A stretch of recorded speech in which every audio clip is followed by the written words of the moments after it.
Delve into the essence of this session guided by Dr. M.R. Garu on excellence in teaching, learning and research.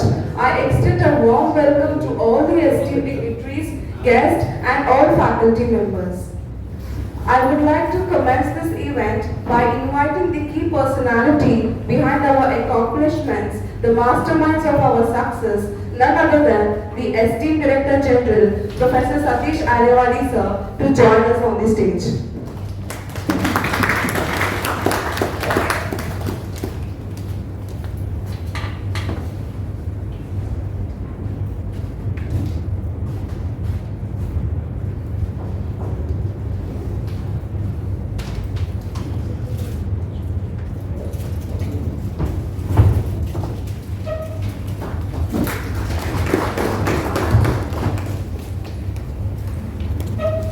It is a great privilege to have the distinguished presence of our Dean and Secretary today, a visionary leader whose invaluable guidance has played a pivotal role in the successful journey of IIAM. With immense joy, I extend a warm welcome to Dr. S.P. Ravindra sir, the Dean and Secretary of all three institutions, to grace the stage.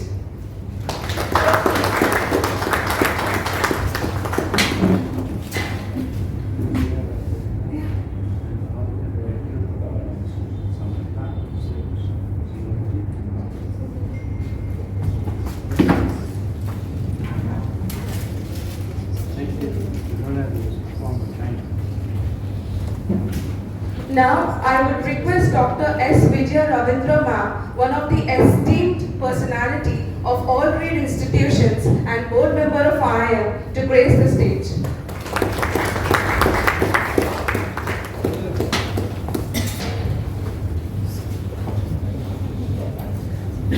Now, I request the Director of Samatha College to grace the stage. All of us welcome our I would also welcome the Director of Law College. Is he there? Check it out. Who's there? Films Director? I think they are also in some meeting. Okay. Alright, sir, no more chairs. Keep the break. So may I request you to invite Professor Rao. Now I request our chief guest, Dr. M.R. Garu, to grace the stage.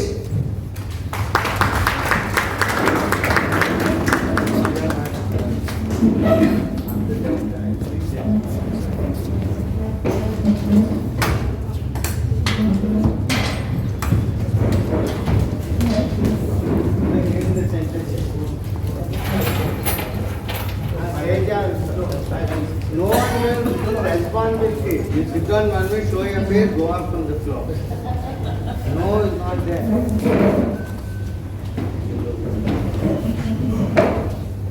Now I request Professor Satish Arewadi sir, Director General of IIM.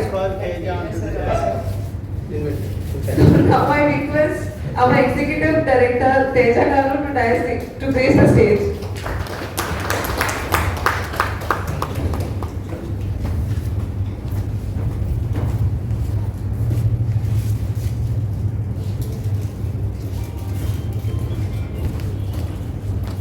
Now I request Professor Satish Arewadi sir, Director General of IIM, to give the welcome address.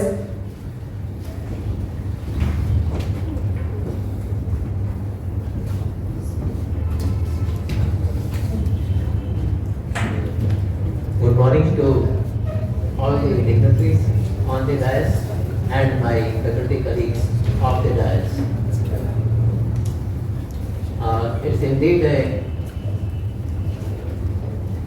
It's indeed a pleasure for me to be standing over here amongst the august assembly of all intellectuals present over here. The theme of this talk, which is going to be delivered by none other than Dr. M.R. Garu sir, who himself is a doyen in the field of management. There are a lot of things we need to learn, a lot of things we have to emulate from his experience and his persona. to be an excellent, not only professional, but a person as well. As we have seen the talk on theme of excellence in teaching, learning and research, first of all we need to deliberate, think, what are the prerequisites of being excellent? Is excellence a process? Is excellence a trait of a person? How can we become an excellent? Or from where excellence will come from? To my mind, excellence is an attitude, is a state of mind. It has to come from within. If I try to bring it from outside, it would lit for a short time and will extinguish soon. So here we are to know how do we have an attitude of excellence, be it teaching learning, be it in research or any other activity for that matter. Is excellence a prerequisite for growth? Obviously the answer will be yes. If we want to grow, we need to come out of comfort zone. Quite often, all of us are quite content with our own comfort zone, and the question normally we ask is why I need to come out of my comfort zone when I'm already comfortable doing well at present. Why I should break this status quo and try to do something different. So it's an attitude, it's a matter of attitude. If we continue remaining in comfort zone, we will not grow, we will not improve. And if we come out of a comfort zone, that's the only sure short way of growth and progress. Any individual, any society, any organization, any nation can grow only and only when the people come out of their comfort zone and do something different. And for that, the attitude of being excellent is the prerequisite. So excellence is not something which we can think of tomorrow. No, it has to be right now. If we want to grow, if we want to develop, if we want to progress. And the progress will not happen overnight. It's a quality improvement. And quality is a journey. You never reach 100% perfection, but nonetheless, all of us have to have an endeavor to reach that goal of perfection. Though we all know that is not going to happen because perfection does not exist in the world. So quality is a journey, but excellence is an attitude. So here we are now going to learn from stalwart like Dr. M. R. Rao Garu sir, how do we achieve or imbibe this attitude of excellence in teaching, learning and research. Perhaps all of us are aware what is required to be done, but most importantly, how becomes very pertinent and significant. Because what is not secret, all of us know. It's important for us to come out of our comfort zone, it's important for us to grow, it's important for us to emerge as a leader. All these things we know. But the major question is, how do we execute it? That is where quite often organizations fail. If you try to look at the world-class institutions, business organizations or academic institutions, how do they differentiate themselves? You will find all of their very good strategies, perhaps excellent strategies to talk about, but the difference lies in how they execute their strategies, how they deploy their resources to achieve their objectives. That is where the attitude of excellence counts a lot. If we have that attitude of being excellent and do something which is considered as an excellent, par excellence I would say, then we can say yes, we have achieved our goal. So we need also to focus on not only on what to do, but how to do. And this would be one of the takeaways of this session. Last but not least, I once again welcome all my faculty colleagues over here, and especially Dr. M. R. Rao Garu sir and Dr. Ravindra sir, who has been instrumental in ensuring that we have more and more talks like this. Thank you very much and enjoy your talk. Thank you so much, sir, for your present insights. Now, I would request Dr. Srinivas, sir, Director of Samanta College, to address the gathering.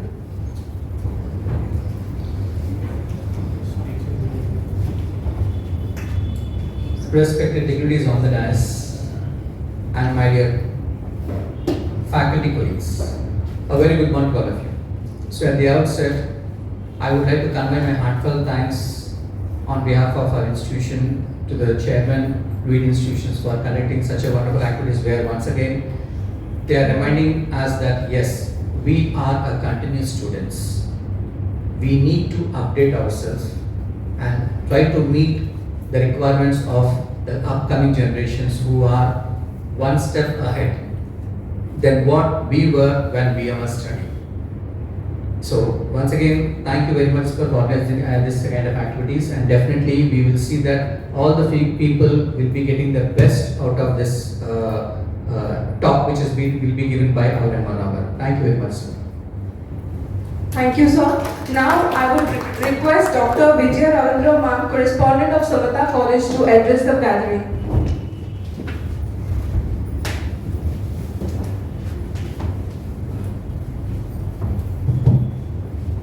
Good morning, everyone. So I'm extremely happy today to have M.R. Rao with us to share the knowledge and expertise in the field of management. And from the beginning, we have always been very selfish to improve our faculty members in all our institutions, that they should be the best when compared to other institutions. So this is an effort in those lines to give you all the knowledge, and don't be passive listeners, be participative and learn more, because it's a wonderful opportunity and we will not get such opportunities again and again. So utilize it to the full extent. Okay, thank you so much and wish you good luck for the session. Thank you, Vijay ma'am. Now I would request Dean and Secretary of IIM and all REIT institutions to address the gathering. So very good morning to everyone, and probably this is the day I've been longing and waiting since many years, probably since 37 years since I got involved into academics. And probably it took 37 years to have a platform like this. And to have a platform, we need someone to head who's on the top. We can't just do things just for doing sake unless until we have a good leader to lead what we want to do. So I really thank Professor M. R. Rao for accepting to be the chairman of IIM board. And not only being a chairman of IIM board, he's been helping all the institutions of REIT, that is IIM, Samanta, SENS, CMT, NVP Law College. So these are excepting NVP Law College, the other four institutions offer management education, some, out of which IIM is an autonomous institution, as you're fully aware of it, and CMT is also an autonomous institution, and Samanta is an affiliated college. They offer MBA, MSc Computers and several degree courses, and CMT is also, I'm calling SIMS. SIMS is an institution which offers BBA, MBA and MCA. So all the faculty, no matter which branch we belong to, got to attend faculty development programs. FDPs are basically to format your mind how to develop more teaching methodologies. When you talk about teaching methodology, there are several methodologies, like call it lecture method, call it interactive method, call it participative method, call it facilitating method. Unless or until you are aware of the kind of methodologies or probably the technology method which has been really penetrating the present scenario, and Sir gave a talk on disruptive technology management education. So unless and until, as a faculty, if we do not know the various methodologies adopted, we go very monotonous and class will become boring. Why I'm saying this is, with the help of many faculty in IIM, when we started way back in 87, Professor Madhu at the side, please off your cell phone if you don't mind, neither after all silent mode if you don't mind. So my request is, Dr. Madhu used to come to a class, he used to open the book, he used to find the students in a different mood. So he said, what is that you guys are talking about? They used to just pull a fast and say, so we're talking about the organization behavior of the class today. He said, good man. So what is that you have in mind? Open up? No. So he used to open up. He used to ask all the students to open up. He used to sit down in the class and just listen to the discussion. And he used to facilitate the class. And we also give marks in IIM for interactive. We say every student, either good or bad, if you can question, he will get a mark. For every 3 classes they attend, they get 1 mark. If they attend first 30 classes, they get 10 marks in the form of the internet. So, and case study method, so many methodologies are there. But what are the methodologies you guys are adopting? If you are adopting, how can we believe, how you can present, how you can prove that you are adopting this kind of methodology? Understood what I'm trying to say, why we're striving and struggling, as Madam rightly said it? We're trying to always elevate the faculty. We are very selfish to make our faculty the best. So we go to any extent requesting people like Professor M.R. Rao and Professor Satish sir and all the people who have been helping on the top heads of the country to come and help our faculty to improve and elevate. What I'm trying to say is, let's work with an open-mindedness. I appreciate everyone having the kind of self-confidence within themselves that I'm the best. You've got to have that kind of confidence. But as Professor Satish rightly said, there are 2 zones. One is comfortable zone, another one is uncomfortable zone. When in a comfortable zone, there is no growth. When in an uncomfortable zone, there is growth. Growth is uncomfortable. Why I'm talking like this is I'm very proud and happy to share that many of IIM faculty got elevated to IIM Lucknow, IIM Kozhikode, or universities like AM in Texas, Ananda, Josna AM in Texas. Many faculty got elevated, and very faculty got elevated in the law school also, to National Law School and all that. So every one of you all, where we don't want to, spoil your future, we don't want to restrict. Satish was rightly trained and he got an offer in the university. Go ahead, man. But what I'm trying to say, as long as you are trying to do the best, give the best. And we'll try to facilitate you in the best possible manner. I was requesting Professor Rao just now, saying, sir, we will structure it year-long schedule. Year-long schedule because it is not sir every time troubling himself to come and give us spoon feeding. He will structure the program, how many seminars should be held in the year, how many workshops should be held in a year, how many paper presentations should be held in a year, and all the report will go to sir. For all this, Professor Satish Ayalawadi is the head.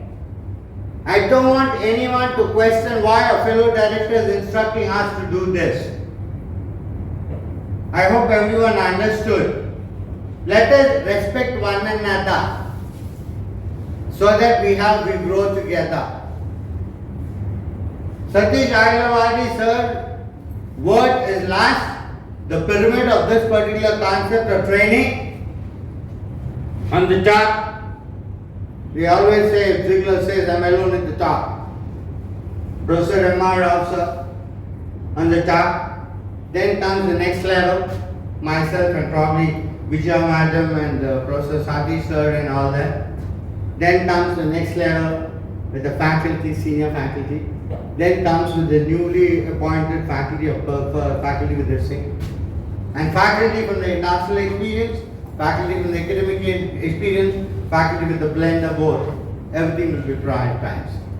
We're going to work in such a systematic manner, probably we're going to give awards for the best teachers. This is what I have in mind in order to see through that we offer quality education, which we've been really striving. I made it all the infrastructure, the auditorium, in order to have a day like this. Till I had infrastructure, I couldn't talk at all because I didn't have a place. We didn't have classes under the tree. Dr. Madhu, everyone used to take opposite tea stall. I mean, as our founder always said, institutions are not built by bricks, they're built by faculty. So we believe in faculty a lot. We request all faculty to be very serious because I already sent a message to the head of the institution. I want the data bank of all the faculty in all these institutions. Call it IM, call it SIMS, call it CFD, call it Samatha, call it Law College. Because we're going to have a data bank and Veronica is going to be the coordinator where all the data will be there. All messages sent should be responded immediately. Because yesterday sir had sent a message, there is no acknowledgement. How will I know whether you've seen it or no? So I had to back up the message with another message saying there is no acknowledgement here. Please see that everyone acknowledges it's a must. Acknowledgement is a must. Now because let us not work just like that. JLT is a different concept, but here there is no JLT. We mean what we say. My request, and this is only my anguish, not my anger. Please understand. Madam, I think you guys are either off the phone or please. Madam, happened. No, because we should not do this, sir, he gets angry. And I don't want him to get angry. If he gets angry, I'll lose a great person. Don't help me to help you out. Okay? So with this I conclude, and Veronica, I appreciate the good job that you're doing, always coordinating, and all the faculty here. And it's not only I am is going to bell the cat. I want all the institutions to come and say like, okay, this particular seminar is going to be coordinated by Samatha and I. This particular program is being coordinated by CMT. Sir will always be the head, and we will see how the coordination, and we'll structure it very clearly. It's not jumping to your tune, but we have a system. It will be system driven, not individual driven. Okay? And Rohit, that really take all the videos that should be posted on YouTube. We wanted to have a YouTube channel. We worked with Gautam also, who's based in Florida. We're coming with capsule programs, which we're going to post it on YouTube, and probably we're going to charge for that. And we want to do FDP faculty development programs. So with the help of Sir, we'll identify the best. We'll make a core team of faculty from all these institutions so that we can tell the industry. And we're going to design the FDP programs of our, this thing, what do you call, either whatever. If programs as the requirement of the industry or pre-designed programs, we're going to have a schedule of FDPs also. But the first step is faculty development program.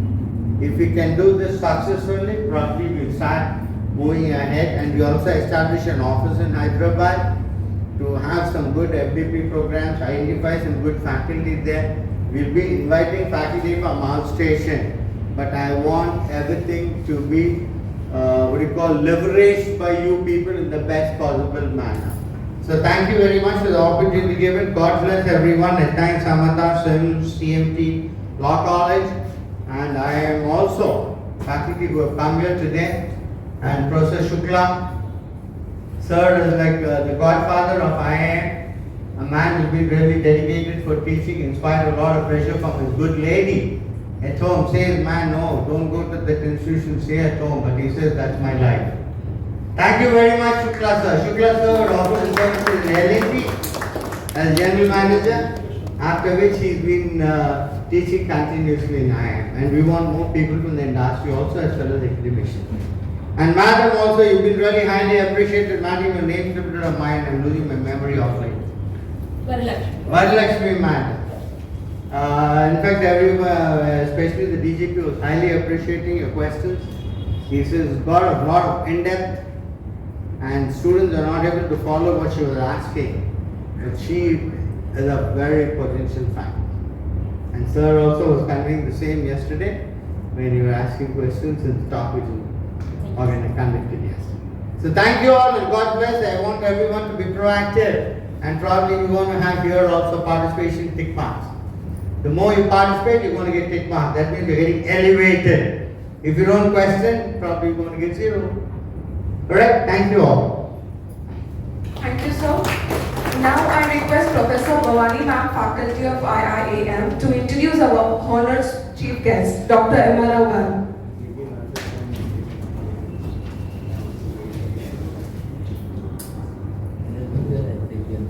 Professor Emma Rao is an erudite scholar and missionary who rendered significant contributions to mount various higher education institutions into centers of excellence. He is renowned as the Dean Emeritus of the Indian School of Business, Hyderabad. Professor Rao has taught at various reputed institutions like Stern School of Business, New York University, Graduate School of Management, University of Rochester, and University of Tennessee, to name a few. Before commencing the journey with ISPSD, he was Professor Emeritus at the Indian Institute of Management, Bangalore. An eminent academic acclaimed worldwide for his excellence in research and teaching, Professor Rao has published over 85 articles in various professional journals. He has a PhD in Industrial Administration from the Graduate School of Industrial Administration, Carnegie Mellon University. He also holds 2 master's degrees, a Master of Science in Industrial Administration from Carnegie Mellon University and a Master of Engineering from Cornell University. As an honor for his remarkable contributions to academia, he is lauded with several awards. He was conferred with the Award of Excellence as Top Management Educator by the Institute of Marketing and Management, Great Leadership Award for Lifetime Achievement in Management Education, and the Bharat Asmita Acharya Shrestha Award for his contribution to the field of management education, instituted by the MIT School of Management, Pune, to name a few. Today, we are delighted and honored to have such an eminent dignitary to be with us here all. Thank you, ma'am. I now extend an invitation to our esteemed chief guest, Dr. Emma Rao Garu, to initiate the session and address our audience.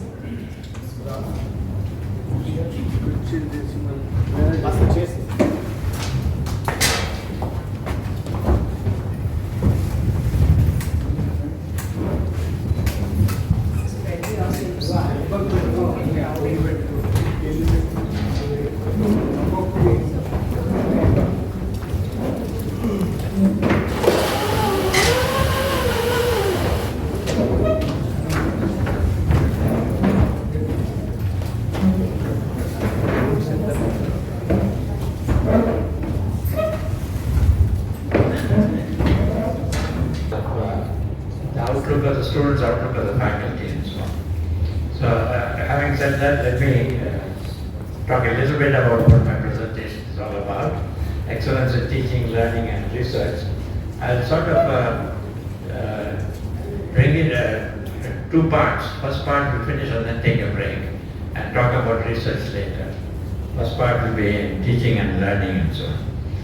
What is the teaching objective? Of course, the ultimate goal in any teaching is to enable the students to understand. Are you able to hear me or not? Yes, sir. Okay. Back. If you don't hear me, just raise your hand. Okay. So feel free to ask questions and anytime. So learning is you want people to be able to learn by themselves. You can teach them. That's of course the most difficult part. We like to believe we are doing that, but it's always not easy. And learning with understanding, not just learning by means of just memorizing and then reproducing it. They should understand what the subject or what the content is and be able to understand and actually able to explain and so on. It's not just memorizing and reproducing. I think that is what a lot of our education, unfortunately, and evaluation is also done, that people just memorize and reproduce and so on. But of course, you need to change the evaluation system, but of course this means this faculty also have to spend a lot of time in terms of how they consult the exam, how they do the evaluation and so on. I'll talk a little bit about that later as we go along. So how do you learn? But discussions within themselves, with the faculty, but many of our institutions or many at least schools and so on, they don't permit the students to talk in class. I think yesterday I was telling you about the joke about ISB. I think several of you. Were you all there yesterday or no? Nobody was there. No. Okay, yesterday I was telling you a few. So let me repeat that. ISB has students who are a little older, married students also. There was a lady who had a daughter, a son, about 11 years or so. She was located in Bombay, but for the 1-year program, she moved to Hyderabad.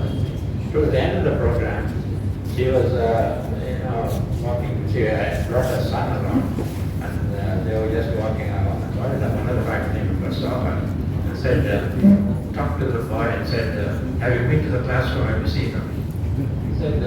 She said, "No, I didn't take him in. Is it allowed?" He said, "Not really, but if the faculty agrees, there's no problem. Faculty has flexibility." So I just left it at that. A few days later, again, he saw them on the corridor. So he asked the boy, "Did you attend any classes?"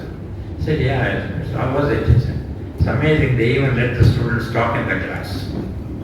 So, asking questions and so on is not done in the classrooms, the schools and so on. If somebody asks questions, they think it's a troublemaker. So, I think that kind of attitude needs to change. Discussions are important. Case study, we will talk about this one that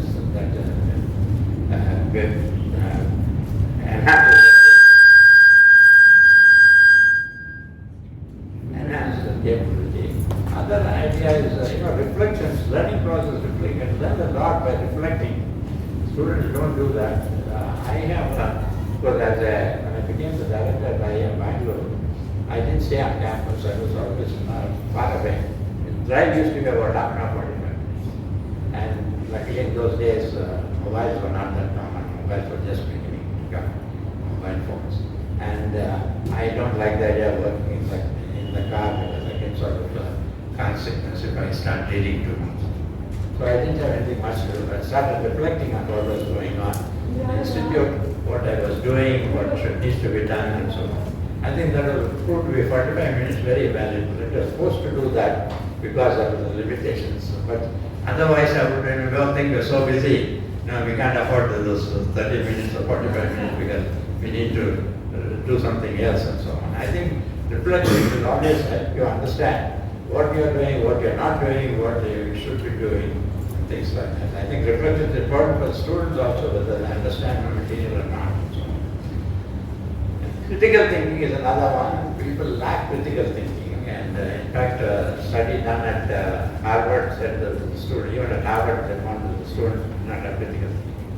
You give a problem and they know what it is supposed to do and so on, they work on it and so on, produce it. But real world problems don't come all nicely structured. So you have to figure out what the problem is and how to solve it, whether it's a finance problem or a marketing, maybe a combination.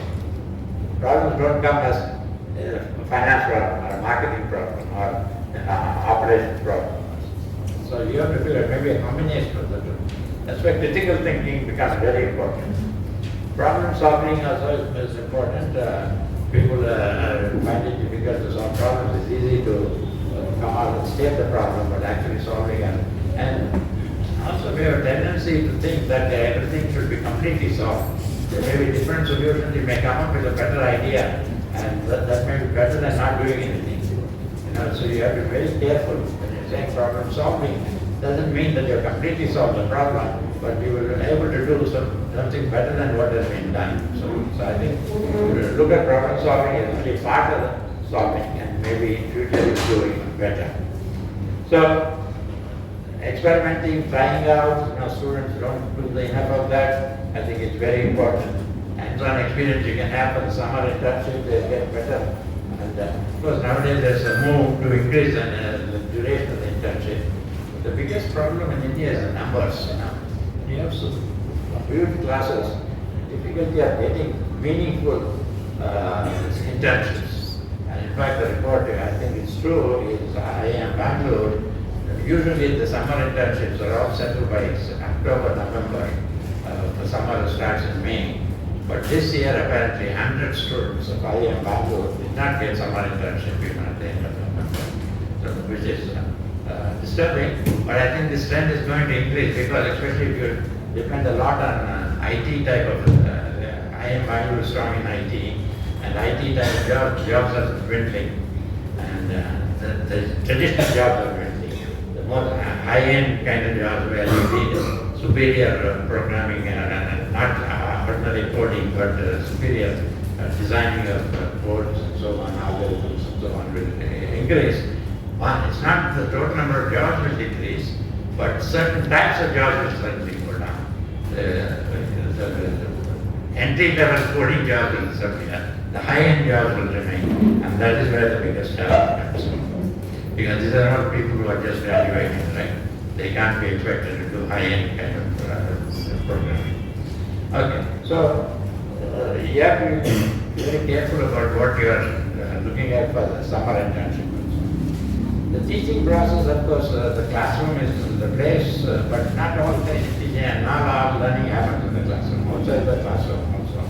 You should be aware, having seminars, workshops, and having the students attend some of those, and having them organize some of them. See, I don't know, at IIMs at least, students get not involved in organizing this, some of the seminars that is conducted annually or every quarter or something like that. So students learn a lot, they meet people, and they have side effects, side benefits by doing that kind of thing.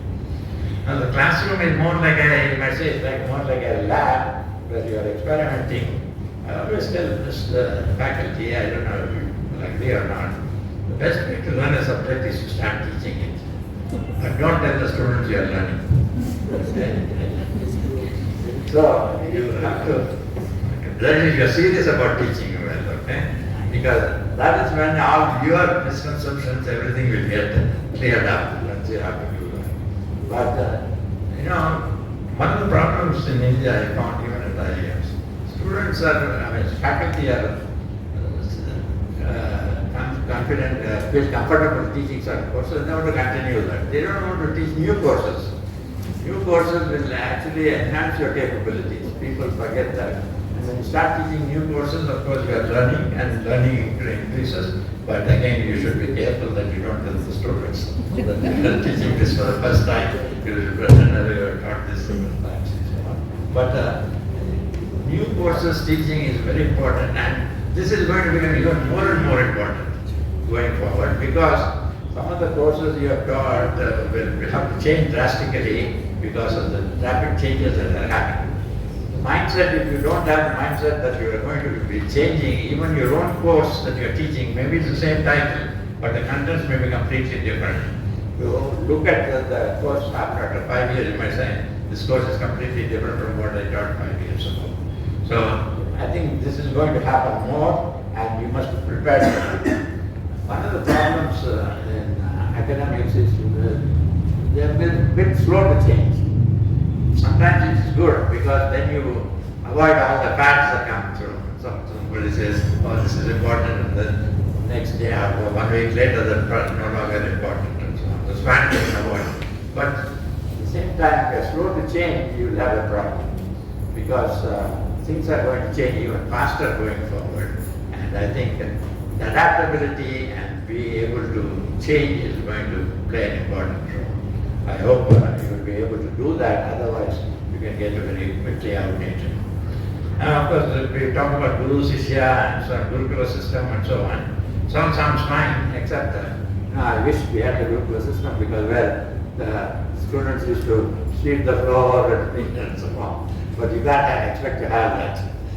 So it's a modified form of Gurukula system. You can try to enforce students to come and stay and then clean the place and provide all the kinds of things to the teacher that that is not going to work these days. Things have changed, but the concept is the same. As you as a guru, or you as a teacher, as a guru, and you teach and you enhance the capabilities of your students.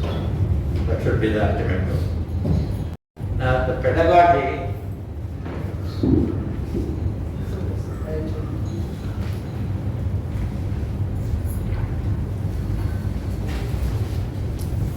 The pedagogy is, the usual one way used to is the lecture, but that's not completely adequate. Sometimes it may be necessary, but not always. You have to have discussions. One of the big problems in India is you give reading material and students don't read it. Coming and reading the material, coming prepared to class is important. That is when you learn much better. I remember Madam, we used to have all this kind of reading material. And in OB, I still remember there was a 65-page 2-3 chapters to be read before the class, given about 3-4 days. And that was very interesting. I remember this thing. So 65 pages to read in organizational behavior. And there was only one concept in that, which is disjointed incrementalism. I still remember what I was trying to say is, you think organizations keep changing in a fixed way, they have a plan and they go, no, it doesn't happen that way. They may have a plan, but disjointed. They grow this way and then something else happens, then they go back and grow and so on. Disjointed incrementalism. So the professor was nice, was almost a few years older than us students, so we asked the professor, why do we have to read 65 pages to get one idea? He said, now you will never forget this idea. I said, which is true. 65 pages of reading disjointed incrementalism. You think all institutions, all entities grow in a nice way, well planned and so on, but that doesn't always happen. Very rare that happens. So you have organizations grow, but then that's not like they plan, something else happens, and then they go away, go across, and then they try to grow and so on. Anyway, so reading habit is not there among our students. I mean, prepare the class and discussing in the class. That would be the ideal thing. And even when you have case studies, you find that people don't read the cases. The smarter students start reading in the class, and then they make interesting comments and so on. But I don't know what the answer is, but I think it is best to get them to read before coming to the class. You can do that, I think, like that. Because you have simulations, games, role playing, presentations, and so on. Your role playing makes students present. I talk about case method. Case method, I talk about cases. Usually, you have the students make presentations. Groups, it's done in groups. Closer to reality in the sense, the case method, actually there are two different ways of using cases. People don't talk about it, but let me tell you what it is. Cases have been pioneered by Harvard Business School. Their way of teaching is use the case to teach the concepts. What we do and what I have been doing also, first teach the concepts and use the case as an illustration. And I always used to think that's a better method rather than teaching the concepts. Until because now I am not so sure. Why I tell you? I was teaching a course, quantitative method, and I would teach the concept, give the case. Students are very bright. They know it's a case of linear programming, they're confident because I discovered that topic. Next is something else using simulation, then they know it's a simulation. At the end, in the exam, I gave a case which combined the several things. Very few people got it. There's no critical thinking. They know if you cover the material, they know that the case is pertaining to that, so they'll come up with the answer. Unfortunately, the business problems or problems don't come as this is a case. This is a problem where you can use linear programming, or this is a case where you can use simulation or something. You have to figure out what the problem is. So I don't know the answer, but still, Harvard still believes in teaching the concepts through cases. But I would prefer rather, I find it difficult to teach the concepts through cases. Okay? But that is ultimately you want that kind of a thing in the sense, case is some real problem. You don't know what is the method you should be using and so on, what are the different concepts. That's what you should be heading toward, but it's more difficult to do that. Okay, and also make the students make presentations. And I always tell them, they work in groups, right? So they think that once they have prepared a presentation, they can relax. So I said, no, it is going to be sampling with replacement. I'll pick up this groups randomly, and sampling with replacement, you know what it is? You put back that, so that it's not that once you have taught, once you have made a presentation, you're not going to be called again. So the concept of sampling with replacement. And also I say, to think, okay, if I find, also I say, I reserve the right to ask them. And sometimes what happens is students just take a chance. We may not get it, and we may not. So if I find the one team is not doing anything, I can override, I can say that team should present. So with these kinds of things, the students become a little more prepared, better prepared for the case discussion. So, what is the role of the teacher? You must provide enough opportunities for students to make presentation. Not peripheral kind of thing. Some people just like, because there is an in-class participation, the marks for class participation. So once you have marks, people think that they should talk about something, whether they're making relevant comments or not. So you have to be very careful. Tell them only relevant comments will be. You might even get negative points if you don't make a sort of points that are totally irrelevant. Just for the sake of talking, some people do talk. So you have to avoid the unnecessary discussions. Discussions may go off in different directions and so on. You want people to come with critical thinking and original ideas. And one of the problems I found, assignments in groups, what is the purpose of a group assignment? What is lost. The main purpose of a group assignment is the students, each one reads, comes, and they have a meeting, and each one makes a presentation to the other, talks to the others, and so on, and they come out with it. But what happens in groups that we have found in IIMs and not so much in ILG, but IIMs and other institutions is they believe in division of labor. One say, I am good at analysis, so I will do this. You are good at making the presentation, write out the presentation. And these are sometimes even this first case we will do, I will do, second case you do, the third case you do, and so on. Division of labor is maybe efficient, but it avoids the learning process. So these are some of the issues one has to be clear about and try to get them. And you say randomly pick, even though one student may make a presentation, you may randomly pick the other students to also come and make presentation or talk about it and so on. So some of these issues I'm raising so that you will be aware of and be able to bring your own approaches, solutions to avoid those issues. So what is the advantage of the cases is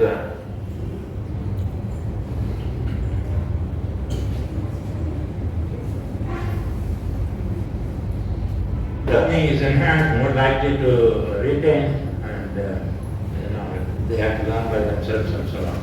But the disadvantage is we talked about group working and so on. But another big disadvantage is wanting to become CEO very shortly. Role playing, they think that by the time they graduate in 2 years, they actually become CEOs. Because they just played the role of a CEO, they think that's fine. So these are some of the problems we're raising. There are no simple solutions, but you should be aware of and you should keep at it and so on, try to find your own approaches, your own solutions. Now there is this now, which is gaining more and more popularity, is assurance of learning. Pioneered by AACSB for accreditation. AACSB is an American and what is this? Collegiate schools of business. So it used to be American Association, but they changed it because the AACSB, Association for Advancement of Collegiate Schools of Business. They were very clever. It used to be American Association for Collegiate Schools of Business. But when they became international, they couldn't call themselves American Association of Collegiate Schools of Business. But the acronym had become very popular, so they changed the expansion of the AA, Association for Advancement of Collegiate Schools of Business. So, what they are saying is each course may have some learning goals. That's different. Program must have some learning goals. What is it that you are going to learn at the end of the program and so on. And some of these program learning goals may be covered in some courses, some others in other courses. Not necessarily all the program learning goals will be covered in one course. Different courses covered in the program learning goals. So, these goals have been measured. See, this assurance learning, and so they have questions as to whether these learning goals have been covered. So every course will have learning goals for the course subject as well as program. How it has in program. So, and then in addition to the regular exams and so on, sometimes it may be the regular exams also to measure this program learning goals. Otherwise, they may be separate, not part of the course grade, but separate tests so that you see how much they have learned, so-called program. But at the end, well, you don't want to give another, say one approach maybe you say at the end of the program I will have an exam for all the students. So how much they have assimilated the program learning course. But we don't want to be giving them too many exams. So try to measure that sort of as part of each course itself. And if there is finding that certain learning goals are not being achieved, then they might have to change the curriculum. So feedback loop. So this learning goals, assurance learning is becoming more and more important, and this is being done, and the curriculum, fine-tuning the curriculum and so on goes on. So this is as far as the teaching and learning. I tell you to take a break here, and then the last topic will be research, what you should be doing and what is research. Because people talk about research without really knowing what they're talking about, so we'll talk about. Any questions?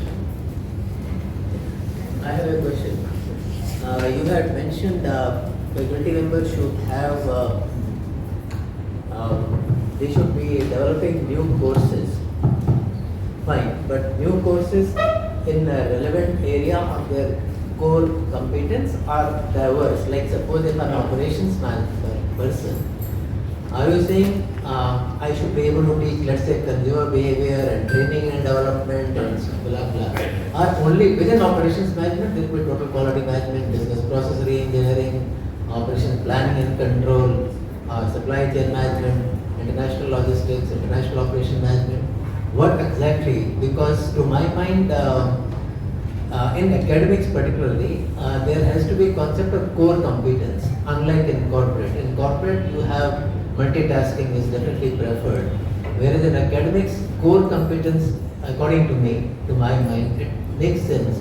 If I'm an operations person, my orientation is industrial engineering, coming from engineering background. But consumer behavior is more psychology. It could be, let's say, marketing is a combination of sociology also. So the orientation becomes different. Economics, now economics is a totally different ballgame. So are you saying, recommending that a faculty should have a ability to develop diverse courses or within its own core area? Again, I'm actually talking about both in the sense, let me explain to you. First of all, in your own area, for new material, new courses, you should be able to teach. Now, you may not be able to teach completely, so you should be joint teaching is what is important. See, we don't do any joint teaching at all, which is bad according to me. See, I'll tell you what, I am Bangalore for instance, we were all from quantitative methods area. We offered a course, quantitative methods in marketing. We taught to the marketing faculty, and all models were only in terms of marketing. My area was operations management, not marketing. So we learned something, and we were able to get guest faculty and offer the course. So it became quite popular. So you have to interact with the faculty. This core competency is required, but you also diversify into applications and other programs. Another course, of course, that was purely because of the need that I was there. We taught an area coordinator, but we introduced options theory much before derivatives were even came to India, because we knew what was happening abroad, and derivatives, I tied up with an economist who was doing that. And quantitative method is my strength, but I didn't know how to learn about options and the derivatives and so on. So you expand with your core competency, but applications and so on into different areas. That's okay. And it's not joint teaching. Somehow we don't believe in joint teaching. I don't know why we don't do that. So that way you learn more about, I learn more lot about finance options and so on. And you give your expertise, which is quantitative methods and lots of methods. So options and derivatives are very much simple. We started when options were not even introduced to the marketplace. So it is a combination of both. Any other questions? Sir, I have one.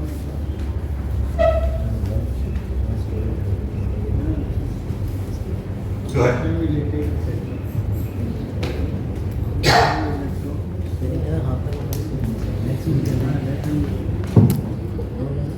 So I just want to know whether my approach is right or not. So, for example, I have been taking quantitative subjects for the different semesters. Every semester, for example, statistics definitely will be there. In statistics, I am just taking a simple example, say standard deviation.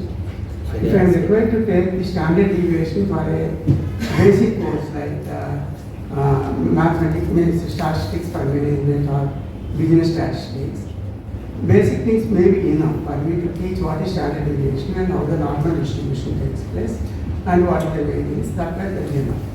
When I go to the next level, taking the decision making based on the quantitative method. So my approach is not just enough to take care of simply telling about what is standard deviation, what is the disadvantage of no use. So I have to take a real case where this suppose the volatility of a stock for a period of time, how it is taking, and I can take another stock, maybe it is a stock or the Tata stock, and I can compare the standard deviation. I can say that how the standard deviation is varying for the same stock, though the mean is the same. The same subject, if I am taking for the financial analytics one, I have to talk in terms of the risk management. The more the Let me just stop you and say, even in the basic course, we talk about statistics and the standard deviation. You can use the example of the stock market, or you can use an example from marketing or whatever, and say why it's important. See, many of these techniques and approaches, you have to say why it is necessary. So you can use examples from, if we talk about finance examples or marketing examples or some other.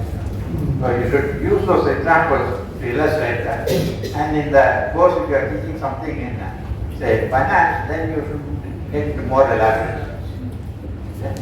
yes. We'll have a break. After that, another 15 minutes. No, we can have a break now. We'll have a break now. Interaction. Because I know if you take a break and then you'll not disappear. So now you have to come back.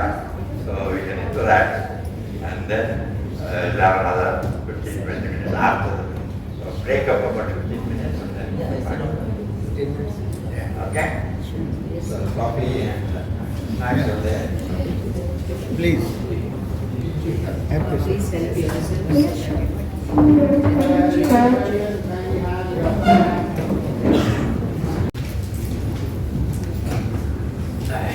So, first of all, the importance of research is knowledge creation. I think we should all think that as an institution, not just for knowledge dissemination, but knowledge creation as well.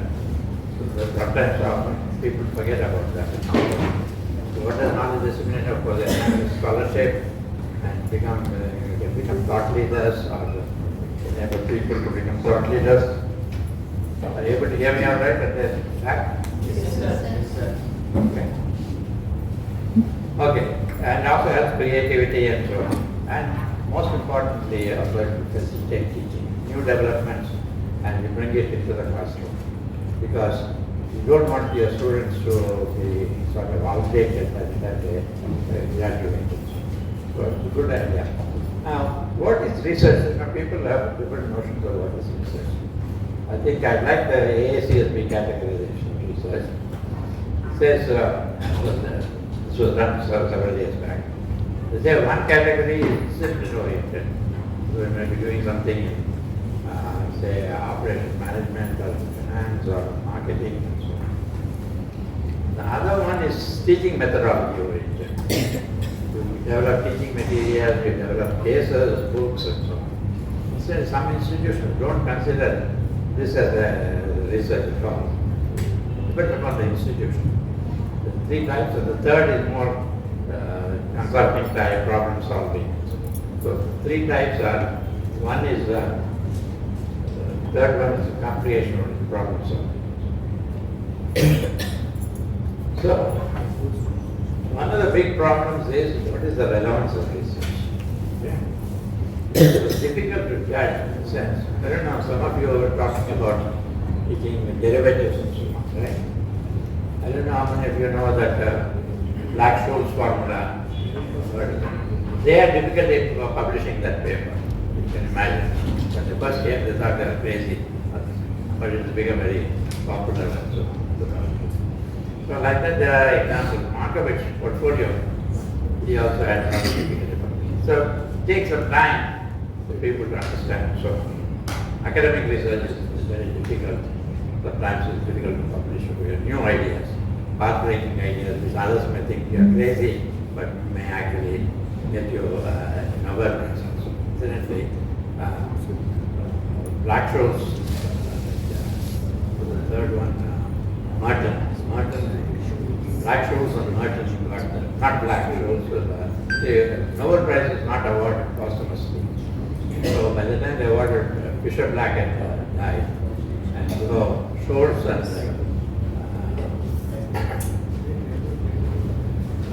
Merton and Scholes won the Nobel Prize in economics for their contributions in options and derivatives.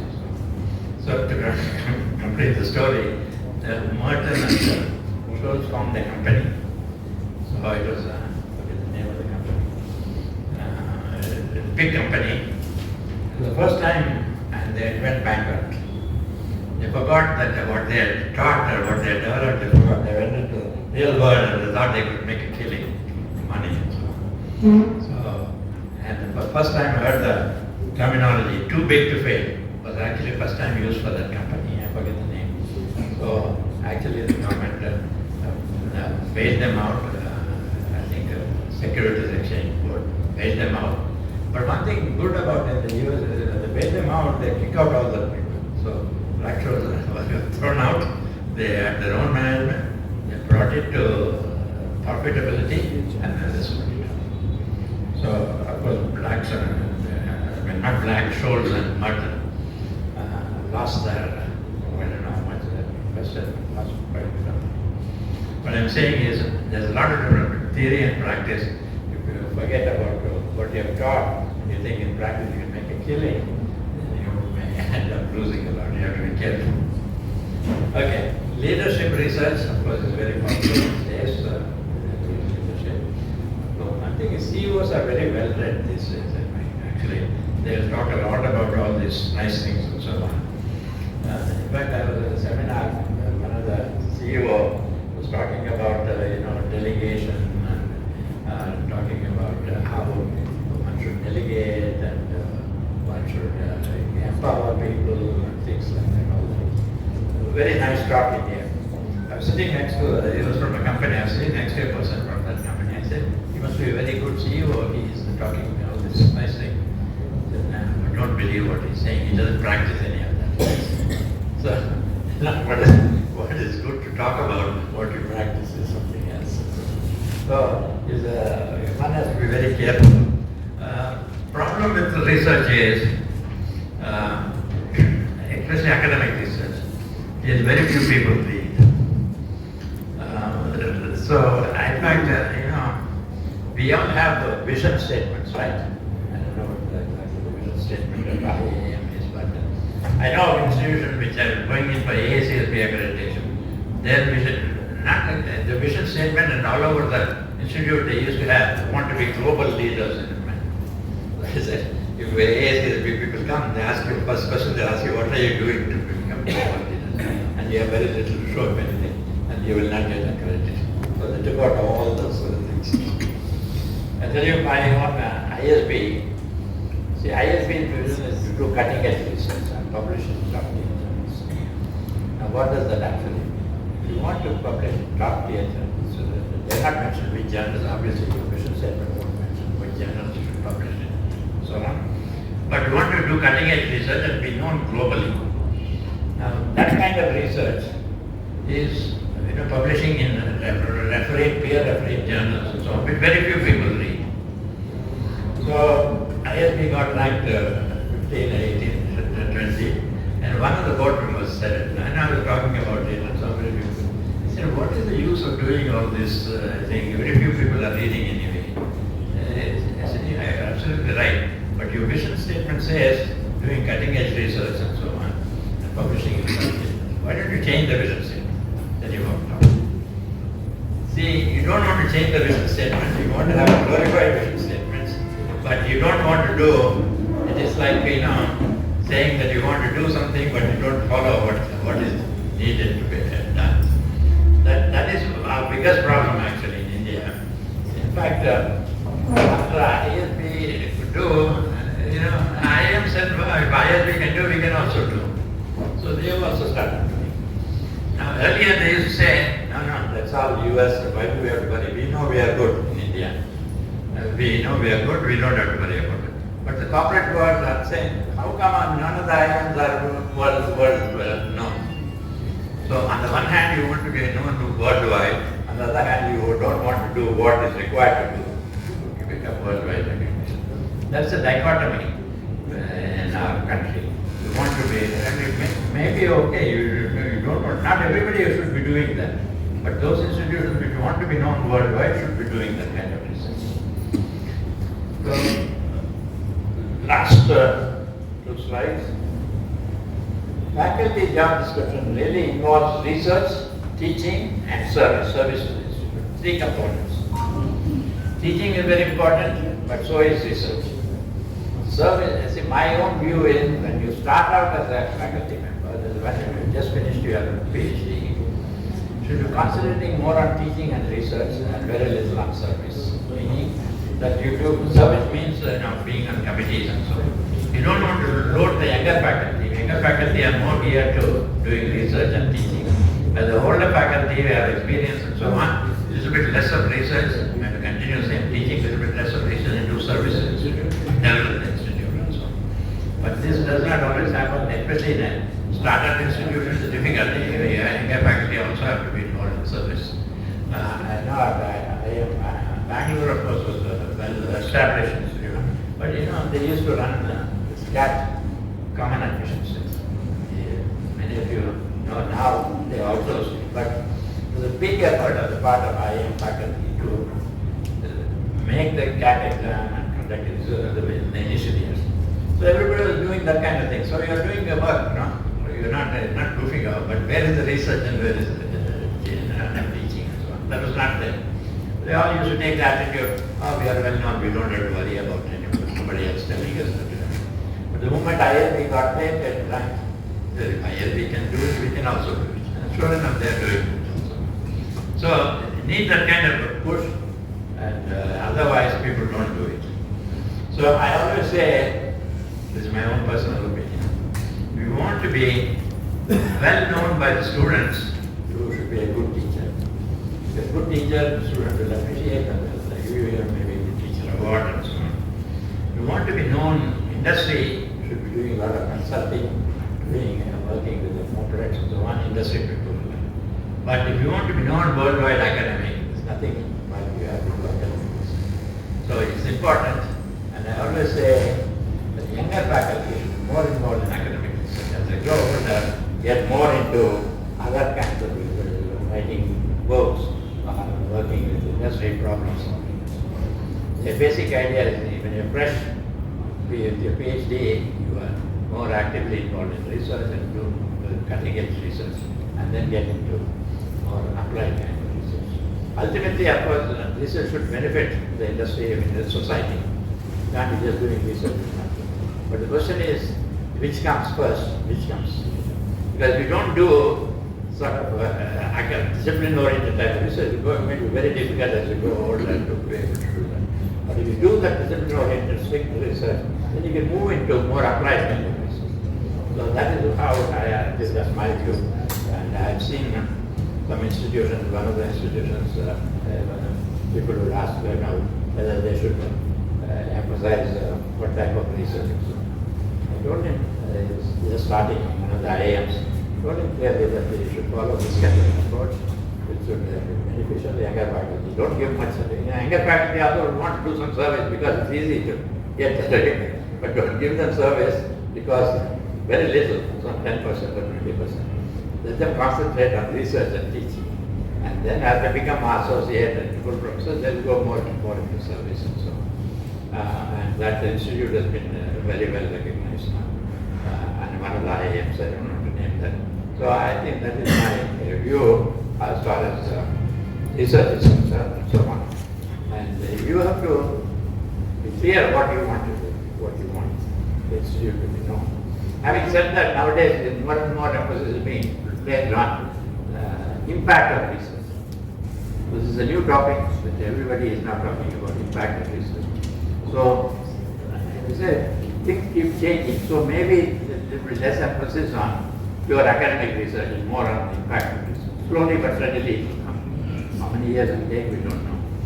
But the important thing nowadays is people are talking about impact of research. So you should keep that in mind, what is happening in the marketplace, and you have to adjust to it. I'll close with that. If you have any questions, that we can answer. Can I ask? Sure. Bhaskar, Mike. Mike.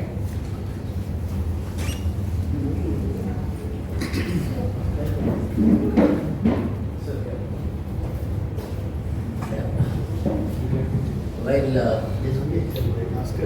Bhaskar, sound better.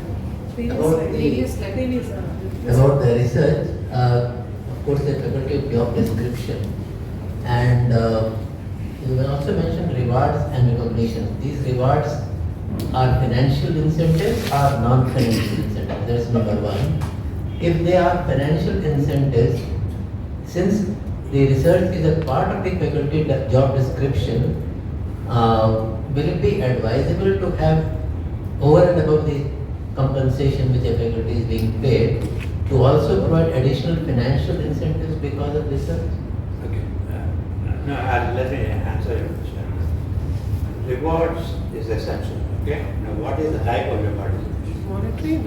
Rewards can be recognition, some best researcher award or something like that, and some recognition, have a cup of tea with the other faculty or board members and things like that. So they are non-financial incentives. Let me complete. Don't be naive. Financial incentives come about in India, especially. It's very abroad. You look at hardly any financial incentives, except part of your annual evaluation. If you've done a lot of research, your increments may get increased. That's a permanent increase. Not giving you 5 lakhs for publishing a paper. This is why has this come about in India? Is problem in IIMs is compensations are low. Now you want to get around this compensation. So actually before they were not paying extra for teaching. Teaching learned about 100 hours. They would not give any compensation. Now they become 100, above 100 they get compensation.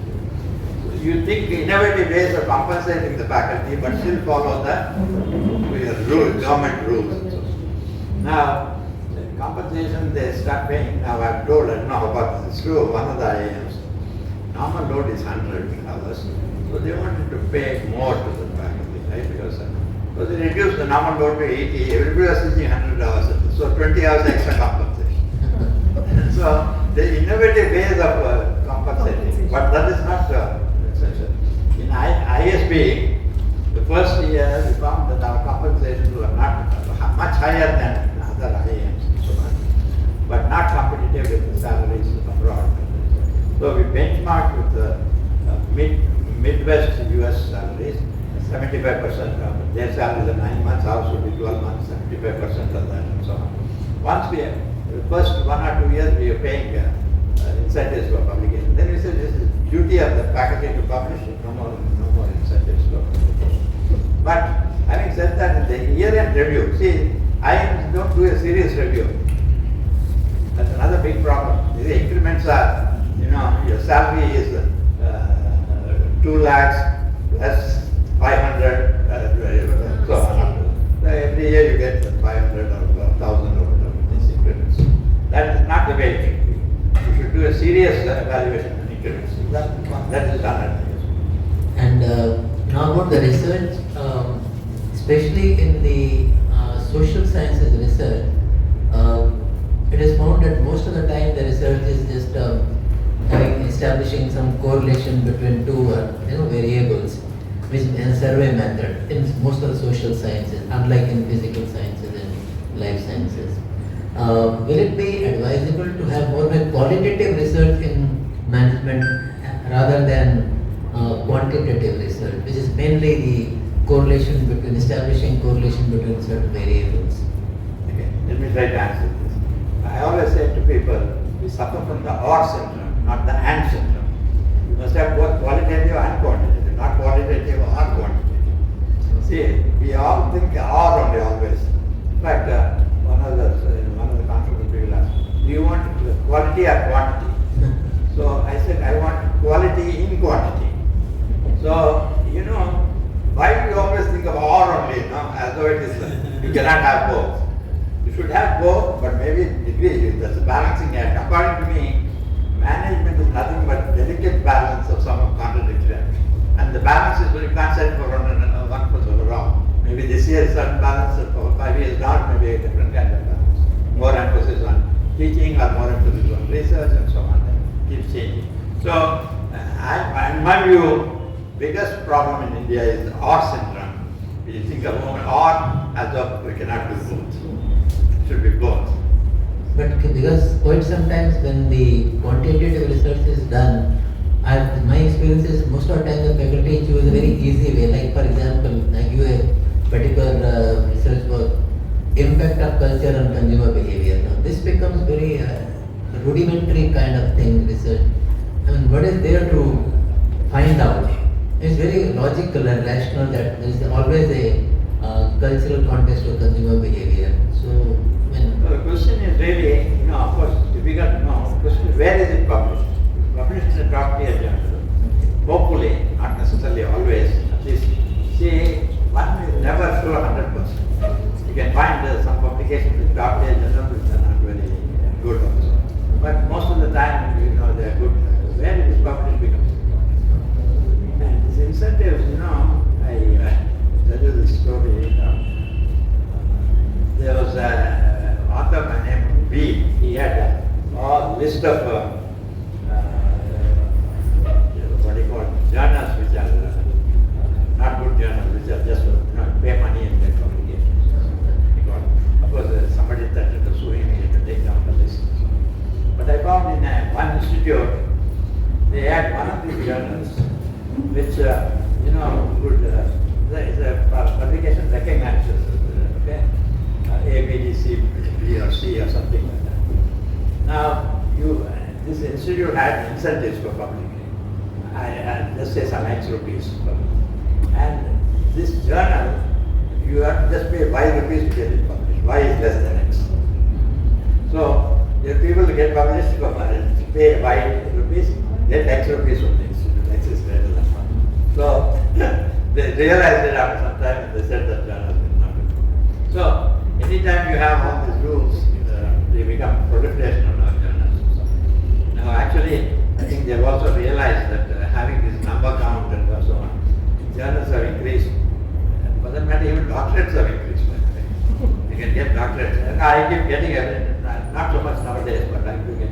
If you want a doctorate, you have to pay some 1,000 rupees or 1 lakh or something. You don't get calls, I do get it. Not late, it's stopped, but several years ago I used to get calls. Another thing is for an institution like IIM or REIT institutions, especially IIM, where as far as my knowledge goes, not much research has been done or not being done. What weightages you would recommend in annual performance evaluation to various components like teaching, how much weightage, research and service? Sir, even I have a question related to this, sir. Okay. Sir, when it comes to industry, performance appraisal is done on the basis of the modern methods or the traditional methods like ranking, rating, graphic rating scales method. But when it comes to the colleges, how are we supposed to conduct performance appraisal, and on what basis can we conduct performance evaluation, sir? Okay. See, one is service is, let me take the easier part. Service is the dean or the director or the chairman of the person will say whether the person is serious and contributor or not. So you may be going on some sort of a qualitative kind of thing and say, A, B, C, D kind of thing and some weightages. Now what weightages to give to research, teaching and services is the issue. In my view, and if you want to be a research institute, you want to be, I'm not saying everybody should be. So for the younger faculty, it doesn't have to be the same percentages for everybody. For the younger faculty, research would be about 50%, that is required for something like ISD. Teaching is also important. Teaching may be 40%, and service is only 10% for the younger faculty. But as they go, as you become like a tenured faculty, meaning that you get, so service becomes more important. Service may become even 30%. So teaching may be 30 and research still 40 or something like that. You have to decide. Now, how do you judge teaching? Not necessarily the best way, but one is student feedback. That's one question. And also, to know the faculty in that area, the chairperson, know whether the person is teaching new contemporary issues or just teaching old things and so on, getting good training but teaching. So some sort of, in some universities, they do that, but I'm not exactly recommending. Some of the area chair may sit in some of these classes to see what is being taught is really contemporary. Maybe getting good ratings, but if you are teaching the old things, not relevant and so on, because students may not know. The students are bright, they will know. But some students, if you are not getting that, they think I'm good teacher. But nowadays, of course, students are smarter, they understand and so on, and they can also Google. In fact, when I was teaching a course in project management, I did something on options and derivatives. So, I don't know, those of you who are in options, there's an European option, American option, and there's also what is called Bermudian option. So, I talked about it. One of the students got in argument. He said, that's not the Bermudian option. I said, no, I'm sure I did. So he was insisting. So I said, we'll take it offline and so on. So I usually after 1 hour I take a break, 10 minutes. So the student came and said, no, sir, I Googled and you're right. So, so nowadays they can Google and get all this information. So what I'm saying is that you're teaching contemporary things and so on. The students, brighter students will know, but the students are not bright, they will. So you have to worry about that. And so these percentages may vary by the position and how you evaluate research, where it's published and so on. In US system for tenure, not so much for annual evaluation. They get reports from outside the faculty, evaluating research for tenure process, not for annual increments. Because what I find is, in India, we are reluctant to say, my colleague, let's say, he is doing something, I don't think he's doing very good research. I don't know what to say, I don't know what to hurt him. So we are all goody kind of things. I found that, I convinced that we are very polite. One of the area chairman at IIM Bangalore. IIM Bangalore has 2 years you are on probation, first 2 years. And then after 2 years we are confirmed. Now before confirmation, I became the director. I said nowadays we'll emphasize more on research, we have to do some research. So 2 years he wrote some papers. So it was confirmed. Nobody read those papers. But anyway, it was confirmed because we go by numbers, right? So after another 2 years he wanted to promote it. 2 years or 3 years. So I said, what happened to all these papers? He said they all got rejected. I said, rejected of course is common, human will get papers. So what do you do after that? Nothing. So what I meant is numbers game, people play. So, but he wanted to promote it, and the area chairperson was saying, no, you should promote him to be an incentive to publish this. This is an incentive to publish. So what I'm saying, we don't want we don't want to hurt our own colleagues. Here actually what we had done in IMP, even the director was not involved in any kind of performance appraisal. We had a faculty appraisal committee, like Dr. Carlos used to come and Ingman would also come. And we had 3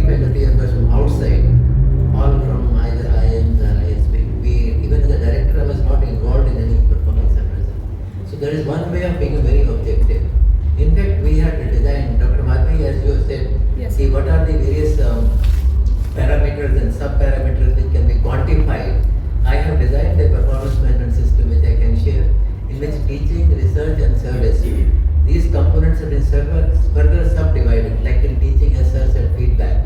There is new course development or any pedagogical innovation.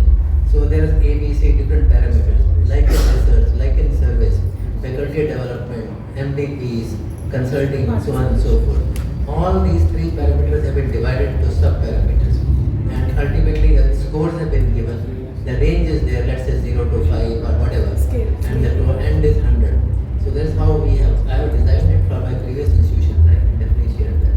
But we can have faculty appraisal committee. External evaluation, I mean, you said it's good, but it's very difficult to do external every year, especially if you have hundreds of faculty, because it becomes very time consuming. There's a trade-off. So maybe every 3 years or 5, certainly for promotions you have to do the external. Certainly maybe every 3 years or 5 years you have to do it. So it's a question of trade-off, you know, it's like you don't want to spend all your time only doing the evaluation and nothing else. It may take 3-4 days. Yeah, it used to take 3-4 days. We had 30 faculty members, and of course it takes time, no doubt. So what is the frequency, sir? Frequency of performance? Faculty appraisal, see, twice a year, midterm. That is, see, what my system was, in the beginning of the academic year, the faculty is supposed to write PPA, proposed plan of action, which I can share you for template. Yes. PPA has to be written by the faculty member in all these three areas, teaching, research and service. What all they propose to do in the next academic year. Having done that, now they will meet the director or dean in the month of December. Faculty is written in June, now 6 months later, in December they meet. Director and dean will be there and they will review the complete midterm performance, so that before the damage is done, corrective action can be taken. Corrective action. So once that is done, at the end of the academic year, say in the month of May, they write SOW, statement of work. And what actually work has been done vis-a-vis PPA. So then the faculty appraisal committee is called, they are briefed by director. We used to have 3-member faculty appraisal committee coming from all outside only. Even I was not involved at all. So of course I used to brief the faculty appraisal committee what is required to be done, the parameters and all. And then the faculty appraisal committee meets each and every faculty individually. Spends quite some time as well as that. It takes time. Yes, it is a time consuming. May take 6-7. We had 30 faculty members in IIT, 90 faculty members in Somaya. So it used to take long time. So, but we used to have that system. The objective is quite often they say suppose some faculty doesn't get an increment or promotion, director doesn't like me, he is not happy with me, unsubjective, and so I did so good work, but director doesn't like me, biases. So to avoid those biases, independent faculty appraisal committee is with. So that's how we do it. I can share the PPA and SOW can. So it was almost similar to 360 degrees performance. It was almost similar to 360 degrees performance. Exactly. Yeah, right. But we had student-based system that worked very well. Yes, it's almost. Sure. Sir, I have a quick question. Sure, bye.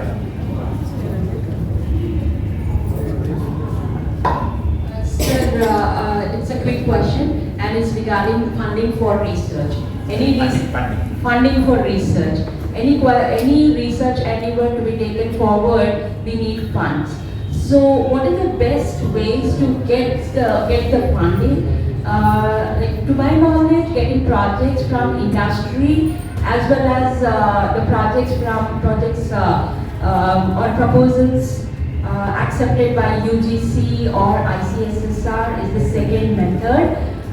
Third method is pulling from the prospective researchers, pulling the whatever fee that we would like to collect, that would be coming from the prospective researchers. So, do you think these three would be working in terms of collecting or getting the funds, adequate funds to carry on the research endeavor? What is the third one? I didn't understand. Pulling from the prospective research, pulling the Prospective means the faculty. the faculty, the students, participants, industry participants. No, you're going to collect from them. In form of registration, Sorry? in form of registration. Ma'am, is it? Yes, in the form of registration. Registration for doing the research or registration for the conference? No, research work, we have to get the research endeavor going on, and for that we need people. So for that, what we... But why would they do if they have to pay? They have to pay themselves. Like how do we get the funds? So Where do we get I the... don't understand the third one, but I don't think third one is viable at all. What I understand, maybe I'm not understand. If I am a researcher and I'm going to assist somebody and you say I have to pay, why would I go there and assist them? In order to learn, we have to pay. So... No, I think of other ways of learning. But, so what I would suggest is the institute should fund some of these things, especially sort of preliminary research or as a thing, and you do some research and then apply for finance. So institute should have a budget for it. See, AICT gives a lot of funding, right? If you are approved by AICT, you can directly apply to AICT and they fund it. Okay, only thing UGC also funds it. Only thing you have to give a complete research proposal and then it is accepted by them, they do give. And now as far as supporting a faculty member is concerned, you can have a research associates also.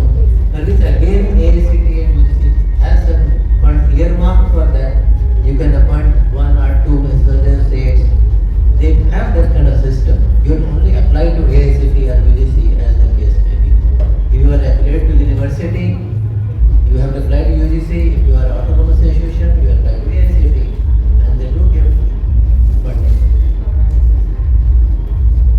As AICT is giving lot of opportunities for faculty development program, paper presentations, and running any kind of training programs. So if this as a group can come together and structure and see that time to time we look into the AICT norms and standards for the kind of programs what we people can go as faculty applying for any kind of training programs to be conducted here either by IIM or Samata or SEMS or CMT. AICT will come forward. We have to send a proposal. At the same time, paper presentations, faculty development programs, everything will be always kept on record here. And we want next time one of you people, we will delegate the work like that. One is an AICT coordinator who keeps giving presentations in this faculty development program. Time to time, what are the opportunities available with AICT? So that all you people need not break your head, we will discuss and then we will see the plan of action. Okay, so is it okay, sir? I feel What you're saying is good. You have a sort of a central office there, which sort of guides the faculty in terms of where the funding is available, where they should, how they should find the research proposals. Many of the universities abroad have that. Where you should apply. Actually, we have already established in great institution a centralized FDP cell, centralized research cell, and a centralized EDC, entrepreneurship development cell. Dr. Varalakshmi is heading that research cell. And a couple of times I have marked, some mails have come to me from AICT. I think I have marked to you also. You have participated also in one of the AICT programs. Yes, sir. Our students were part of this AR/VR program, and they were promoted from program 1, from level 1, they were promoted to level 2, and they would be selected for internship, which would be unpaid internship. That is one thing. And second part is we are working on a book for publication on OBE, outcome-based education, where we are trying to involve all the faculty, whoever is interested from the READ institutions, and we have the list of the faculties that showed interest. Only thing that is pending is the funding for the project endeavor to take it forward. Okay. See, actually, I sent a couple of mails recently to all the faculty regarding AICT has mailed me. I keep on getting regularly mails from AICT, and I forward at least to our IAM faculty. I can do for other institution also. And but so far the response has been very lukewarm. So again, please look into somebody can. Can we send a proposal for this OBE, book on OBE, which are, there are about 11 papers that are on the, in the process, sir. Yeah, you can do one thing. You apply to go on to AICT portal. They have FDP programs complete details. You can send a proposal for Proposal for any writing book or getting the book, funding for the book. any kind of research endeavor. Okay. Please guide I us. appreciate the kind of positive discussion, but in order to freeze this, we need to allocate a room as a research center, establish an IIM campus, incubation center, establish an IIM campus, and incubation, research and other things going to be done. No. FDP is anyhow going to be in-house, yeah. So research will, FDP, everything, curriculum development, research, incubation, and third thing we thought of the anyhow, so placements also going to be centralized so that we can invite companies by showing more number of students where industries will come forward to conduct campus interviews, seeing the number of students available. And we will also have mock interviews periodically. I made a tentative schedule and probably that's going to be presented now, and with sir's approval and any kind of recommendation, we want to freeze on the year-long schedule. Teja, can you get on to that and once the discussion is over? Sir, probably... What's the chat, sir? What's the chat, sir? Any other questions? I didn't want to go question. You allocate a room and the people who are interested to work, they keep their here. They can come and work. Yeah, go ahead. Yes, a question.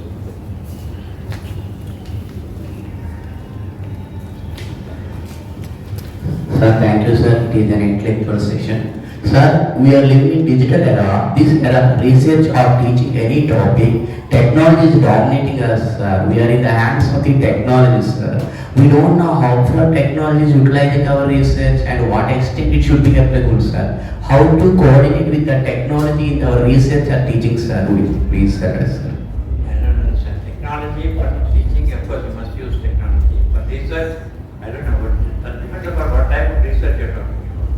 If you're doing technology-oriented research, then obviously, but something that is, say you're doing some management or maybe some survey and so on, you may use technology to collect the data and things like that, or processing, but not for other things. So it depends upon the type of things.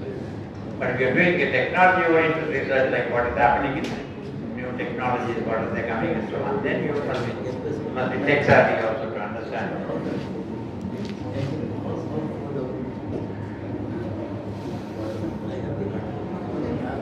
Okay, any other questions? If not, we'll close the session. Thank you very much. All the best. Okay. Sir, since we were discussing about scheduling it for the year long, if you don't mind, if you can just turn your chair, ask her and chair, turn chair and kuchi. Kuchi ke pak pitko. A podium thesis in Kamaliste. Are, sir, Itpak tipko, board with board. Sir, you can sit down, sir. That's all right, sorry. Sir, like this is a sort of, can you, what do you call? Zoom chain. Zoom chain. Zoom. So, today we had 30th January FDP program, Excellence in Teaching, Learning and Research. Faculty Development Program, resource person is, please go and move it. Professor M.R. Rao, and this is how it is. And the next program, it's on 15th of February, where it's an FDP program publishing high quality case studies, pedagogy development, IMB school, Professor Ramkishan and Professor Ramkishan is from KJ Somaya Institute of Management, Somaya Vidyavihar University. He is professor in marketing and also a member of Case Research Center in Somaya. Recently, Somaya Vidyavihar University established a Case Research Center and he is the member of that. He is essentially a chairperson of that. So he had come earlier, he interacted with the students. At that time, he couldn't interact with the faculty for various reasons. But now on 14th and 15th, there are 2 days when this program will be conducted. Actually, we are not making only timing, sir? we are not yet giving the complete details. Tentatively 10 o'clock? 10 to? 10 to 5. So lunch will be Lunch will be, yes. hosted. Yeah. And what I think, this is not only for Reed institutions, we are trying to promote it to all other colleges in Visakhapatnam and surrounding areas. And the registration fee will be 1,000 rupees. Sir, first let us do for Reed institutions. Let us first elevate our faculty, then we'll open the doors, sir, because all said and done, we have good number of faculty here. We don't need other institutions. Let us first elevate our own, institutions. So, in addition to that, sir, I was thinking every 15 days we try to have a session, FDP program, workshop, paper presentation. Okay, sir? And this is going to be continuously the same thing, alarm copy chesi year long. Same thing. Same alarm copy chesi FDP workshop, paper presentation. So that every 15 days we're going to have these sessions continuously. So that, many suggestions can be given, sir. It's only a tentative schedule I made so that it will make our discussion easy. So how do you think it will be if we have every 15 days a workshop and 15 days gap between a workshop and a paper presentation and FDP? See, it's a good idea, but I would say to begin it, maybe you do every month. 2 a month. No, one and one. Sir, we can Let me complete. Then if you're finding that there's a lot of interest, a lot of people, then it goes to every month. So, but you want people to make paper presentation, that's important. The only thing danger is if we make it once in a month, it will become once in 2 months. So target is once in month, so it automatically happens. No. But I differ with you. If I have a target, I stick to the target. No, you have to, there is no work called I also tell you, if I have a time, I stick to the time. That is what is also not very good. No, we will stick to this thing and I request everyone to be very positive on this. I hope everyone is liking this, the kind of development what we're trying to induce. Yes, sir. You liking it? Yes. So when we say something, we should mean what we say. So kindly, there will be a central office for all this coordination and I am, where Veronica is going to be there to help and we're going to have a team of people. If anyone is not able to come, you have to send a message. Everything should be on record and there is nothing like word excuse. And if 3 sessions, if person does not attend it, probably it has to be approved by the board to permit you all to attend. We're going to make the process so close-ended so that we don't have to beg people to attend for their own development. Alright, sir? Actually, FDP chairperson is Dr. Uma Sundari, research chairperson is Dr. Varalakshmi. What I want to say is, the FDP is separate from paper presentation. Paper presentation one a month, and FDP is depending upon the requirement. So, Actually, that's what I think. schedule Research paper can be once a month and presentations can once a month, FDP can be twice a month. FDPs can be as required. FDPs can be as twice a month. So, 2 FDPs in a month and 1 paper presentation in a month. Yeah. Okay. Yeah. We have already done 2 here this month. We have not yet done two. So, do over, no sir, yesterday and the 15th you are doing another one. 14th and 15th, 2 days. Yeah, so 14th and 15th the same thing. Okay, sir. So who's recording it? Someone record because we talk and leave. Madam, sit down, take a paper and pen, record the minutes. When you're in charge, you're responsible. This one is for Sit down on the table. You're privileged to sit on the table, not on the side. You're the main coordinator. Put some What you have said is you have four different schools, right? Yeah. So who is going to coordinate in terms of who is going to be? That's why we have a chairperson. FDP chairperson is Dr. Umas. FDP teacher. Pardon? Research. Dr. Varalakshmi. So she has to take care. Yeah. Interface with all the board. Yeah, that's what she is doing. And see. That's what she is currently doing. And a small request to the commissioner, sir, you have to give a note about your research center, the do's and don'ts, so that people who are here will have clarity of the research center, how it is functioning.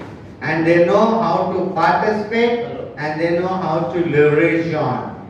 At the same time, Umasundari, you are in charge of what? FDP. FDP is also the schedule. The program will be, you always have to take suggestions and see that who's going to be scheduled at the resource person for which particular program. Okay? The FDP is what I would suggest, there are two things. One, whoever is coming and offering, but it's also internally talk to the faculty and see what is needed for faculty. What type of FDP. And then see if you can locate somebody who will be able to give that kind of faculty. We have coordinators for research and No.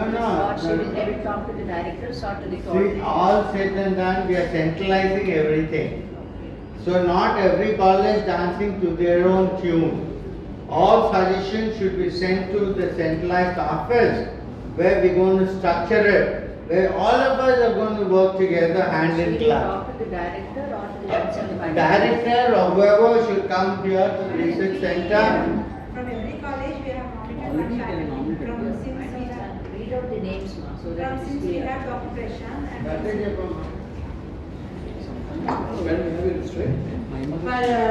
FDP cell, we have nominated one faculty from each institution. Like from SIMS, we have Dr. Prashant, from CMT, Dr. Archana, and from Samata, we are having Hanmodi madam, and from IIM, I am taking care madam. So we are coordinating and combined, we are discussing with the director sir, Professor Satish sir, and we are improving it and we are going through the process. What are the duties and responsibilities of the people who have been identified and what are we expecting out of them? We are conducting a meeting mostly monthly once, and we are scheduled, already we have scheduled a calendar for the semester, and we have identified some dates where we can have the faculty development program, and when we have identified the external to call the other faculty from other institutions also. So we are keeping, we have a FDP cell group, and we are keeping posting the proposed date and proposed FDP program in that cell, and we are discussing among ourselves, and then we are going for approval. You need to prepare a note on this. A lot of clarity is required on this. SOPs. No, SOPs and the duties and responsibilities, each person playing a role, having a minutes book, having an agenda, the minutes should be recorded, so that there is a lot of seriousness in the work. So you have to maintain a minutes book. Madam, your research also minutes book should be maintained. Yes. So research cell team comprises of 5 members from 5 colleges. From IIM, Dr. Lavanya, and from SIMS we have Dr. Prashant, Dr. Sudarshan, Sudhakar. Then from You give a CMT. presentation next time. Let her mention the names. Like from CMT, there was a person, when Professor Madhu was a part of the team, but for some reason, he is not to be involved. So, like we from MVP Law College, we have Dr. Surekha ma'am. From Samata, Dr. Madhvi ma'am. So we have these members as the team members, 4 team members, and we have a SOP form, and we started working on 3 verticals, sir. One is a book that we are going to get published on the topic outcome-based education, where we have 11 papers that are in the progress, and currently it is in the stage of data collection. Then we would be analyzing the data and finally getting all the reports for the data from the data analysis, and then we would be sending the copy to our DG sir for his perusal, and then finally get the book published in the form of compendium. That is one vertical, sir. Then second vertical is we have research papers by the faculty as well as the students, individual papers, and there are about 7 that are in the progress. And the third vertical is collaboration with other colleges other than REIT institutions. So we have 2 colleges that have shown interest, one from GMRIT and the second one is from AIMS. It's Aniketan Institute of Management. It's AIMS is from Baramati. Dr. Lohri is one of the research cell coordinator who's showing interest to collaborate with us. So these are the 3 verticals that we have in progress, sir, and we would like to take this and we go forward under your guidance. We have also. I appreciate all this, but you give next time, give a presentation of your SOP and give all your concepts here. We will dedicate one day for you and FDP so that there is a good discussion with all participation, so that it will be a win-win situation and people probably, you like the suggestions, sir? And since Sir, we have collaboration, since you said collaboration with the Baramati institution, we have a getback partnership with 2 institutions in Mumbai. We have a getback partnership with 2 institutions in Mumbai. One is Koyur Education Trust, Business School, and another is NL Dalmia Institute of Management. So you can correspond with them as well. And find out, because their faculty members can collaborate. They are doing good research, that they can collaborate with you in kind of a research paper. Yes, we need good papers from different people. In order to keep things under our control, any proposal whom you want to be collaborated with the REIT, first put up a proposal. Take an approval. Don't just do like that, otherwise we'll run helter-skelter. Yes. So any proposal from anyone, please don't take the freedom of taking your own decisions and collaborating with people. We want it should go in a particular system, we should work within the boundaries, and in fact yesterday someone was talking about some book what was the book, I forgot. Huh? Is that Figure It Out? No, anyhow. Alive at work. Alive at work. What does it mean, you said? I forgot. Giving 100% of your workplace. Giving alive at work and working within the boundaries probably. So within the framework. That should be our discipline here. Just because we want to do more for the organization, don't necessarily go beyond and disturb the system. It is not people who are running this, not individuals, it is system driven. The system says this is do's and these are the don'ts. Okay? So everything should come to the proposal, and Professor Satish sir is ultimately head for every one of us for all these programs. So it should come to proposal, and if it requires, sir, he will, with the permission of Professor Rao sir, we will discuss with Professor Rao sir, and if he says this is good, go ahead, and only will do. Don't unnecessarily go with every institution. What I'm saying, madam, what I'm saying is, there's something called positioning in the market. We wanted to position ourselves there. So in order to position ourselves there, why we requested Professor M.R. Rao to head as the chairman?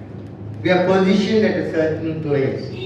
So when we try to go on for any kind of academic collaboration or whatever it is, please put up a proposal. Sir, put up a proposal to have a tie-up with the Bombay, what is We have a Koinur Business School and NL Dalmia Institute of Management. Koinur Business School. We had virtual meeting, we had discussions, then we had the contract signed on a virtual meeting here in Bombay, we are in here. Now I'm going to Bombay to visit the institution also. So we're going to have student exchange, faculty exchange within India first, and we're trying to work for abroad also. With the help of sir's guidance only we can do it. Okay? So please work within the boundaries. Don't take all the liberty of taking your own decisions.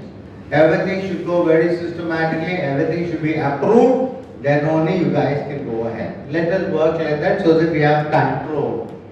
Planning is good, control is very good. If we don't control, planning goes for a 6. Yeah. Sir, has to go, and thank you very much, and probably we're going to felicitate sir with the memento. Sir, Is there no, you was trying to say no. Okay. We'll have quick lunch at home. Then we can go home and have.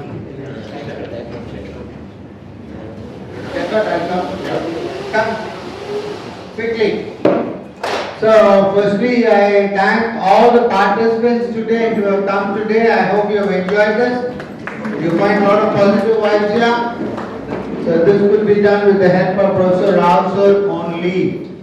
So, let us give a standing ovation to Professor Rao sir.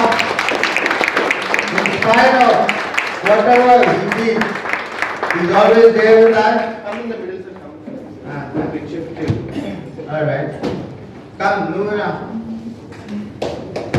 All the institutions run in Samhita head. Good. Church club is there. You want to do that? Senior faculty randomly. Wait. Alright. So thank you very much, sir, for all the trouble you have taken and helping Andhra Pradesh, not only a read through. Andhra Pradesh requires a good management institution. I think we can do it only with your blessings and guidance. Thank you all. Thank you very much. I thank the Director General of IIM for taking such proactive attitude. He is the youngest person out of all. I feel I am old, much older than him. Yeah, come. Quick. One photograph, please. Quick. Don't mind, sir. It's getting late. I will take a slide.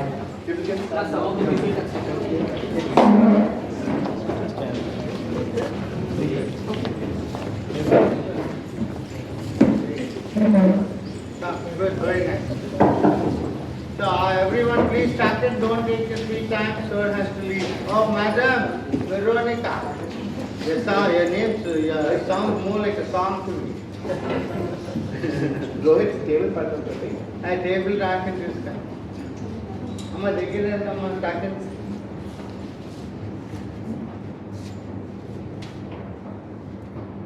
And we'll have an Instagram of Read. All these will be posted on Read Instagram, YouTube, Instagram, a website of Read also. We'll work together.